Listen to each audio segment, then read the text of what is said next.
So patients ask all the time, why is high blood pressure such a big deal? They'll say, look, my blood pressure is a little elevated. It's 140 over 80, maybe it's 150 over 95, but I feel great. I've got no symptoms, I'm not having headaches. I don't get it. I really don't want to be on medication, so why should this be such a big problem for me? Well, I'm glad you asked that question. I want to tell you a little bit about why high blood pressure can be such a major problem and why it starts so early in life. First of all, I want you to envision your cardiovascular system. It's like a huge tree. The arteries are like the base of the tree. The veins are like the branches. And then the leaves and twigs are like your capillaries. So that's kind of how your cardiovascular system is structured. Your heart pumps the blood through this tree-like structure. Now remember, your blood is full of things like red blood cells and white blood cells. Red blood cells have a lifespan. They replenish themselves every 4 to 6 months. Red blood cells are produced in the bone marrow, and when they're new, they're very soft and pliable. And it's easy for them to make their way through this intricate system and deliver oxygen-rich nutrition all the way to the capillaries in the brain, the organs, the skin, and the extremities. But after a month or so, they start to harden and get stiff.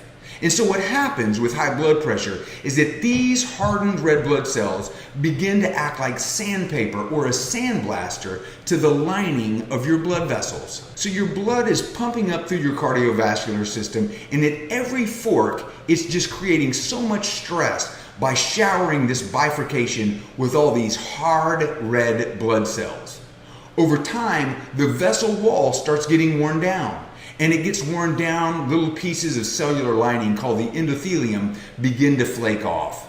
And when that happens, these older red blood cells can get back behind the endothelium and against the meat of your blood vessels, the muscle of the vessel wall. Well, when that starts happening, that's when inflammation starts. Once the inflammation begins to flare up, fat, cholesterol, calcium, and other substances found in your blood begin to build up. And over time, this plaque hardens and narrows your arteries. And this is happening all the time. Now, many people start to have high blood pressure in their 30s. So you may not realize that you have coronary artery disease until you're in your 60s.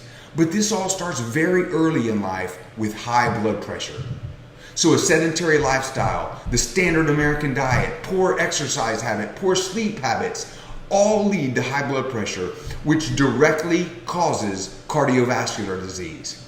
And this is the exact reason why these hardened red blood cells that are constantly pounding your cardiovascular system create the damage that leads to inflammation, which we now know to be the root cause of chronic illness.